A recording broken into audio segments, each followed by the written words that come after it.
Changing of the Guard. Inside the council room at the city of Prydell, a guard known by the name of Evelyn enters the room.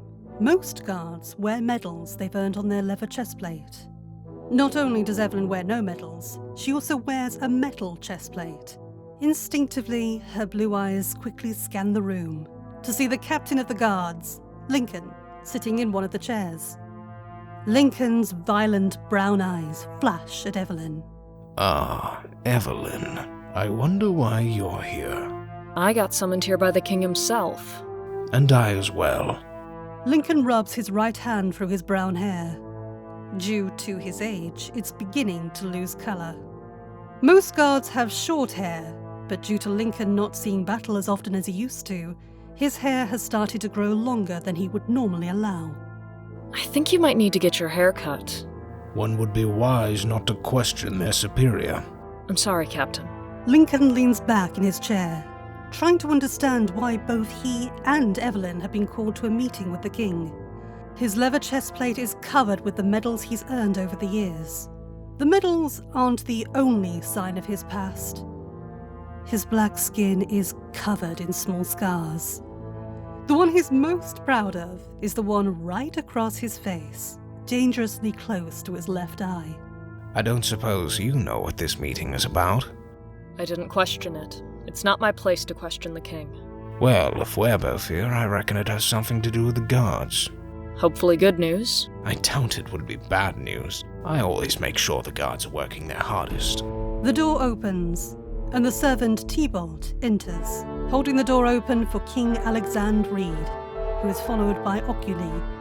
Tybalt closes the door behind them and walks off to stand in the corner, where he starts pouring a flagon of wine into 4 goblets. Tybalt is a scrawny man, due to spending most of his life carrying out tasks. Due to working for King Reed directly, his clothes are tailor-made for him. His bright orange hair is perfectly cut. Evelyn keeps her eyes focused on Tybalt, watching every move he makes. King Reed and Oculi sit themselves across the table. I know what you're thinking, Evelyn. My king. Evelyn turns her head and looks at King Reed for the first time since he entered the room. She quickly scans him, noticing he's wearing a simple but well-tailored red surcoat, and his hair is well trimmed. Since becoming king, he's made sure to look like one while keeping his simple nature. Her eyes dart back to King Alexand's face. His dark brown, almost colourless eyes look into Evelyn's with little emotion. Tybalt isn't to blame for my mother's death. He was just following orders. My brother was the true monster. Many people believe his punishment wasn't enough. Many people believe they should never talk to their king in that manner. It's quite all right, Oculi. He is our captain of the guards.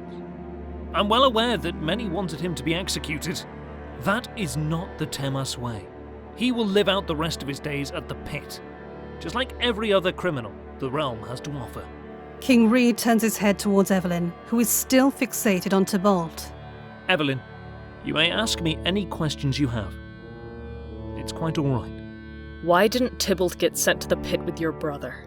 As I said, he was just following orders. I'm sure the pair of you have just been a person following orders at some point in your lives. He now has a second chance as my servant. He's just thankful to be alive.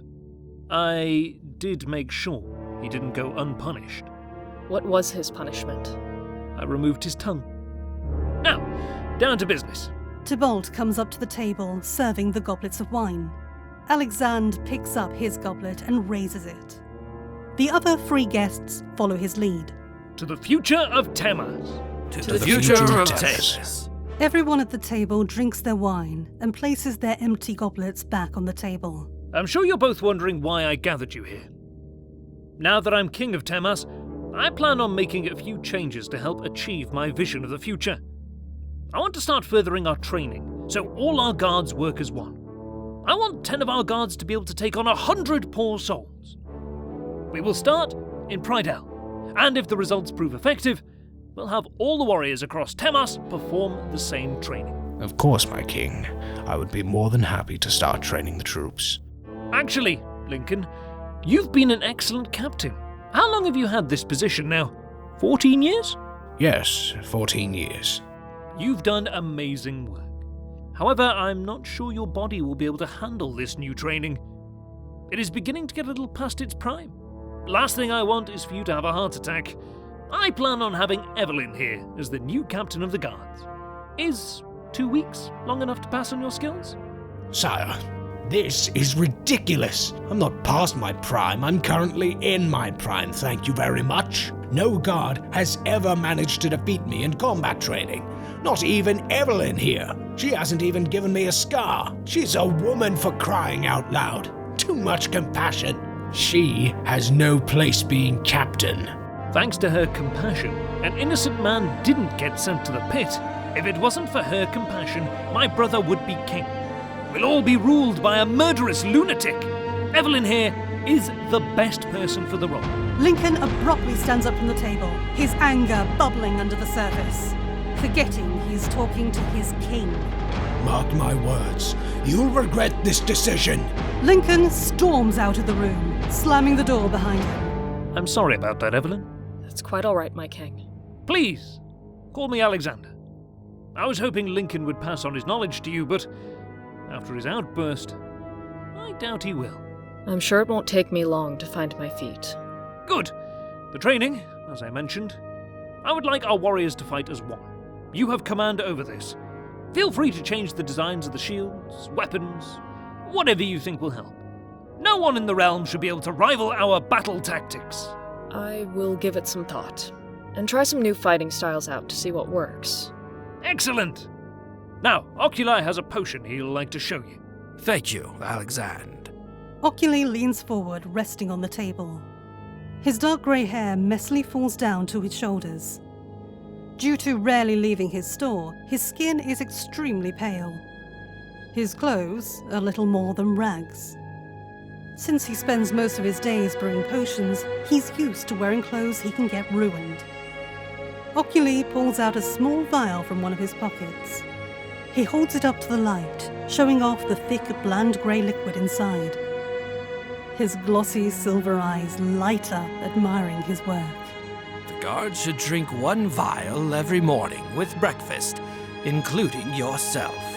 What's inside? Nothing dangerous, just something to help get the body into peak physical condition. It will take a few days before you notice anything, but I can guarantee you'll notice. After time, you will be stronger, faster. Oculi passes the potion to Evelyn. With no pockets, she clutches it in her left hand. Are you confident you'll be able to make enough for all the guards? I've taken on an apprentice who is helping me brew the potion in bulk. You'll have no fear of running out. Evelyn, do you have any questions? No, my king. No, Alexand. Good. Alexand reaches out and shakes Evelyn's hand. I wish you the best of luck. I hope I do you proud. Evelyn rises from the table and leaves the room. That went well. I didn't expect Lincoln to storm off, but it was quite the stroke of luck. I trust you did pour the potion in his goblet. In the streets of Prydell, Lincoln continues storming back to his house. He passes through the market, with various stalls selling their goods to the people of Prydell. My health? My health? There's nothing wrong with me. I'm in my prime. I'm in my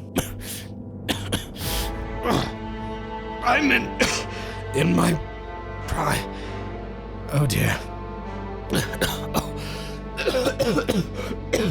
Suddenly, his left arm goes numb, causing Lincoln to stop in his tracks.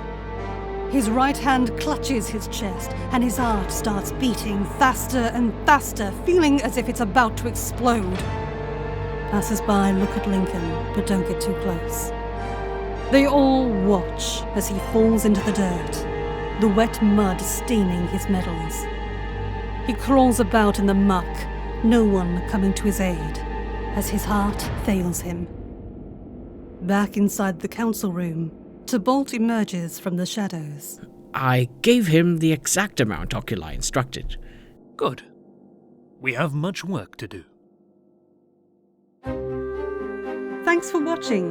Don't forget to click subscribe and follow us on Facebook. This was a group combination from some amazing voice actors. All our links are in the description. We'll see you next time.